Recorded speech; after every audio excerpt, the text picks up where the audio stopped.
আসসালামু আলাইকুম। তো আজকে আমি বাড়িতে বানিয়েছিলাম পিৎজা, আর এটা আমি বানিয়েছি আটা দিয়ে। তো কেমন করে বানিয়েছি সেটাই তোমাদের সঙ্গে শেয়ার করব। তো চলো দেরি না করে ঝটপট এই রেসিপিটা তৈরি করে নিই। আর এটা আমি বানিয়েছি বিনা ইস্ট দিয়ে, তো তোমরা চাইলে ইস্টটাও ব্যবহার করতে পারো। তো চলো ঝটপট করে তৈরি করে নিই।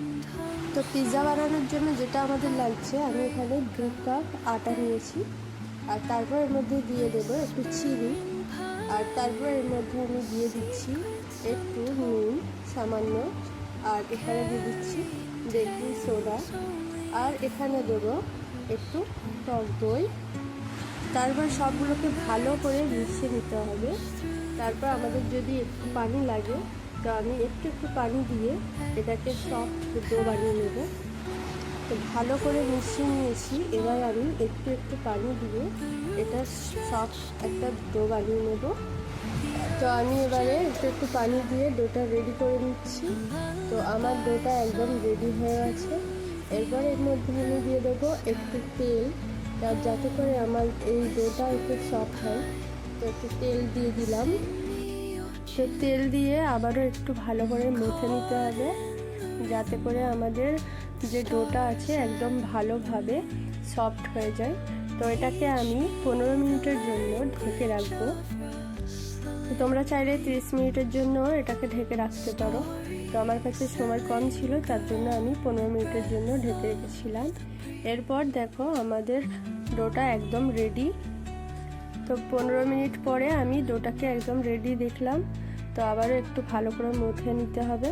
তো এবার আমি দুটো ভাগে ভাগ করব, কারণ আমি এখানে দুটো পিৎজা বানাচ্ছি, তার জন্য। তোমরা চাইলে কোয়ান্টিটি বাড়াতেও পারো।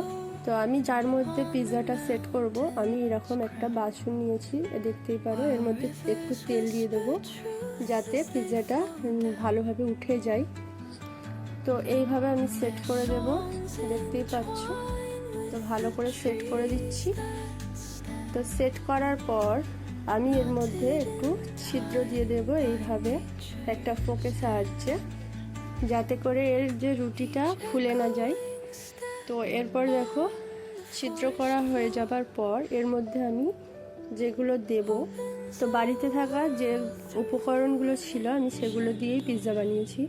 তো এর মধ্যে দিয়ে দিচ্ছি একটু টমেটো কেচাপ, তোমরা চাইলে সেজওয়ান চাটনিও দিতে পারো। তো এটাকে ভালো করে এর মধ্যে অ্যাপ্লাই করে নেব। তো ভালো করে অ্যাপ্লাই করে নেবার পর আমি এর মধ্যে দিয়ে দেব মাটন কিমা, তোমরা চাইলে চিকেন কিমাও দিতে পারো। তো আমি এর মধ্যে এইভাবে দিয়ে দিচ্ছি একটু মাটন কিমা। ওর থেকে এইভাবে আমি কিমাগুলোকে ছড়িয়ে দিচ্ছি। তো তোমরা যেমন করে তোমাদের ইচ্ছা তোমরা দিতে পারো। তো এরপর এর মধ্যে আমি দিয়ে দেবো টমেটো, এইভাবে আমি কেটে রেখেছিলাম। তো টমেটো দিয়ে দেবো। তো আমি টমেটো, তোমরা যদি না টমেটো দিতে চাও, তো এর বদলে তোমরা রেড বেল পেপারও দিতে পারো। তো আমি এখানে টমেটোটা দিয়ে দিলাম এইভাবে। তারপর এর মধ্যে আমি দিয়ে দেব ক্যাপসিকামটাও আমি এভাবে কেটে রেখেছিলাম। তো এভাবে সাজিয়ে দেব। তারপর আমি এর মধ্যে দিয়ে দেব পেঁয়াজকেও আমি এইভাবে কিউব করে কেটে রেখেছিলাম। তো পেঁয়াজটাও এইভাবে দিয়ে দেব। তো সবগুলো উপকরণ আমি এইভাবে সাজিয়ে দিলাম। তো এগুলো সাজানো হয়ে গেছে। তারপর আমি এর মধ্যে দিয়ে দেব চিজ। তো আমার কাছে সিম্পলি যেরকম চিজ ছিল আমি দিয়েছি, তোমরা চাইলে মজরেলা চিজও দিতে পারো। তো আমি এখানে চিজগুলোকে এইভাবে গ্রেট করে দিয়ে দিচ্ছি। এর মধ্যে বেশ কিছু চিজ দিয়ে দিলাম। তো গ্রেট করে দিয়ে দিচ্ছি এর মধ্যে চিজ। আর তারপর এটাকে আমি বেক করার জন্য আমি প্রথমে একটা পাতিলা নিয়েছিলাম, ওটাকে আমি প্রিহিট করে নিয়েছি, যাতে করে আমার পিৎজাটা একেবারে ভালোভাবে ওতে বেক হয়ে যায়। আর তোমরা চাইলে ওভেনেও করতে পারো। তো আমি বেসিক্যালি এটা করেছি চুলোতে। তো গ্যাসের চুলোতে আমি এটাকে বেক করেছিলাম।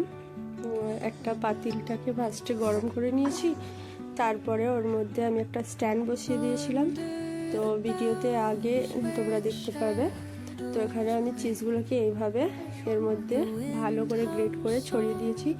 আর ওপর থেকে আর একটু যেটা আছে কিমা, ওটা আমি একটু দিয়ে দিলাম।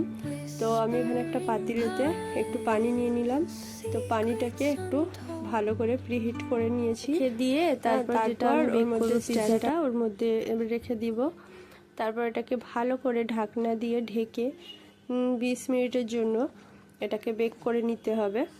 তো এটাকে আমি ঢাকনা দিয়ে ভালো করে ঢেকে রেখেছিলাম। তারপর 20 মিনিট পরে আমি দেখছি যে আমার পিৎজাটা একদম ডেলিশিয়াস হয়েছে, দেখতেই পাচ্ছ তোমরা। তো এইভাবেই আমি পিৎজাটা বানিয়েছি। তো তোমরাও চাইলে এইভাবে পিৎজাটা বানাতে পারো। আমার পিৎজা তো রেডি। তো তোমাদের কেমন লাগলো অবশ্যই কমেন্টে জানাবে। আর পিৎজাটার রেসিপি যদি ভালো লাগে অবশ্যই কমেন্ট করবে, শেয়ার করবে, আর যেটা করবে লাইক করে দেবে। আর আমার চ্যানেলটাকে অবশ্যই সাপোর্ট করবে। তো ফিরবো আবারও কোনো নতুন ভিডিওর সঙ্গে। ততক্ষণের জন্য ভালো থেকো, সুস্থ থেকো, আমার ভিডিও দেখতে থাকো। আল্লাহ হাফিজ।